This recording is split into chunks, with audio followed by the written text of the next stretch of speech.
ഷിരൂരിൽ മണ്ണിടിച്ചിലിൽ കാണാതായ അർജുൻ ഉൾപ്പെടെയുള്ളവർക്കായുള്ള തെരച്ചിൽ ഇന്നും തുടരും. ഡ്രഡ്ജർ ഉപയോഗിച്ച് കൂടുതൽ സ്പോട്ടുകളിൽ പരിശോധന നടത്തും. തെരച്ചിലിന്റെ ഭാഗമാകാൻ retired major general M Indrabalan ഇന്ന് ഷിരൂരിലെത്തും. തെരച്ചിലിനിടെ കണ്ടെത്തിയ അസ്ഥിഭാഗം പരിശോധനയ്ക്കായി ഫോറൻസിക് ലാബിലേക്ക് അയക്കും. വിവരങ്ങളുമായി ഷിരൂരിൽ നിന്ന് അരുൺ പൂപ്പറമ്പയാണ് ചേരുന്നത്. Arun, good morning. ദൗത്യം ഇന്നും തുടരും. ഇന്ന് മേജർ ജനറൽ ഇന്ദ്രബാൽ അവിടെ എത്തുന്നുണ്ട്. ഒപ്പം തന്നെ കഴിഞ്ഞ ദിവസം ലഭിച്ച അസ്ഥി അത് മനുഷ്യന്റേതാണോ എന്ന സംശയം ഉന്നയിച്ചിരുന്നു. മംഗളൂരുവിലെ ഫോറൻസിക് ലാബിലേക്ക് അത് ഇന്ന് തന്നെ അയക്കുമോ? മറ്റു വിവരങ്ങൾ എന്തൊക്കെയാണ്? എപ്പോഴും ഈ ദൗത്യം ആരംഭിക്കും?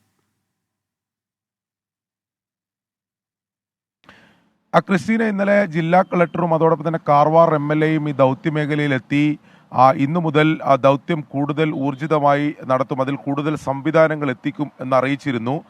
ഈ ഡ്രഡ്ജർ ഉപയോഗിച്ചുള്ള തെരച്ചിലിനൊപ്പം തന്നെ കൂടുതൽ NDRF SDRF സംഘങ്ങളെ ഈ തെരച്ചിലിൻ്റെ ഭാഗമാക്കും, അവരും ഈ തെരച്ചിൽ സഹായിക്കും എന്നതാണ് ഇന്നലെ ജില്ലാ കളക്ടർ പറഞ്ഞത്. അതോടൊപ്പം ഈ റിട്ടയർഡ് മേജർ എം ഇന്ദ്രബാലൻ ഈ തെരച്ചിൽ ഏകോപിപ്പിക്കുന്നതിന് വേണ്ടി ഇങ്ങോട്ട് എത്തിച്ചേരും. നേരത്തെ തന്നെ അദ്ദേഹം ഈ ഡ്രോൺ പരിശോധനയിൽ കണ്ടെത്തിയിട്ടുള്ള ചില സ്പോട്ടുകളുണ്ട്. നിലവിൽ നമ്മൾ കഴിഞ്ഞ ദിവസങ്ങളിലെല്ലാം കണ്ടത് ഡ്രഡ്ജർ ഉപയോഗിച്ച് തെരച്ചിൽ നടത്തുന്നുണ്ടെങ്കിലും കൃത്യമായ സ്പോട്ട് കേന്ദ്രം അതിൽ ഒരു ഏകോപന ഇല്ലാതെ ആണ് അതിൻ്റെ തെരച്ചിൽ നടന്നുകൊണ്ടിരിക്കുന്നത്. കൃത്യമായ സ്പോട്ടുകൾ കേന്ദ്രീകരിച്ചല്ല അതിൽ തെരച്ചിൽ നടത്തുന്നത്. നേരത്തെ നാവികസേനയുടെ അടയാളപ്പെടുത്തിയ സ്ഥലത്ത് തെരച്ചിൽ നടത്താത്തതുമായി ബന്ധപ്പെട്ട് അർജുൻ്റെ കുടുംബം ഉൾപ്പെടെ അത്തരം വിമർശനങ്ങളൊക്കെ ഉന്നയിച്ചിരുന്നു. അതുകൊണ്ട് തന്നെ നേരത്തെ തന്നെ ഈ ശാസ്ത്രീയ പരിശോധനകളിൽ കണ്ടെത്തിയിട്ടുള്ള സ്പോട്ടുകൾ കേന്ദ്രീകരിച്ച് അതിന് തെരച്ചിൽ ഏകോപിപ്പിക്കുന്നതിന് വേണ്ടിയിട്ടാണ് എം ഇന്ദ്രബാലൻ ഇവിടെ എത്തി ആ ദൗത്യമാണ് അദ്ദേഹം നിർവഹിക്കുക എന്നതാണ് നമ്മൾ മനസ്സിലാക്കുന്നത്. അതോടൊപ്പം ക്രിസ്റ്റീന സൂചിപ്പിച്ചതുപോലെ ഇന്നലെ വൈകിട്ട് നടത്തിയ ഡ്രഡ്ജർ ഉപയോഗിച്ച് നടത്തിയ തെരച്ചിലിൽ മണ്ണ് നീക്കം ചെയ്തതിനിടെ ഒരു അസ്ഥിഭാഗം കണ്ടെത്തിയിരുന്നു. അത് മനുഷ്യ ശരീരത്തിലെ അസ്ഥിഭാഗമാണെന്ന സംശയം പ്രകടിപ്പിച്ചിരുന്നു. അതുകൊണ്ട് തന്നെ അതിൻ്റെ വിശദമായിട്ടുള്ള പരിശോധന, ശാസ്ത്രീയമായ പരിശോധന ആവശ്യമാണ്. അതിനുവേണ്ടി ആ അസ്ഥി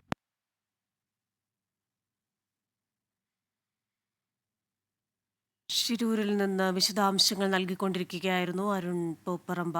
കഴിഞ്ഞ ദിവസം തെരച്ചിലിനിടെ കണ്ടെത്തിയ അസ്ഥിഭാഗം പരിശോധനയ്ക്കായി മംഗളൂരുവിലെ ഫോറൻസിക് ലാബിലേക്ക് അയക്കും.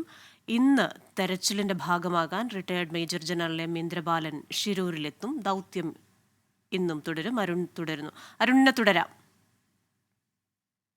ഇന്നലെ വൈകിട്ട് നടത്തിയ തെരച്ചിലിനിടയിലാണ് മണ്ണ് നീക്കം ചെയ്യുന്നതിനിടെ ഈ അസ്ഥിഭാഗം കണ്ടെത്തിയത്. അത് മനുഷ്യന്റെ ശരീരത്തിലെ അസ്ഥിഭാഗമാണെന്ന സംശയമുണ്ട്. അതൊരു സ്ഥിരീകരിക്കണമെങ്കിൽ അതിന്റെ ഫോറൻസിക് പരിശോധനാ ഫലം ലഭിക്കണം.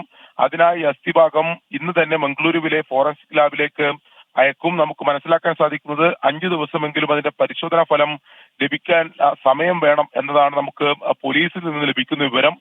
അതിനുശേഷമായിരിക്കും DNA പരിശോധന ഉൾപ്പെടെ നടത്തുക. അതിൽ ഇത് മനുഷ്യ ശരീരത്തിലെ അസ്ഥിഭാഗമാണെങ്കിൽ ആരുടേതാണെന്ന് ഉൾപ്പെടെയുള്ള കാര്യത്തിൽ അതിൽ ശാസ്ത്രീയമായിട്ടുള്ള പരിശോധന നടത്തും എന്നതാണ് നമുക്ക് മനസ്സിലാക്കാൻ സാധിക്കുന്നത്. എന്തായാലും ഇന്നു മുതൽ ദൗത്യം കൂടുതൽ സജീവമാക്കുമെന്ന് ജില്ലാ ഭരണകൂടം ഉറപ്പു നൽകിയിട്ടുണ്ട്.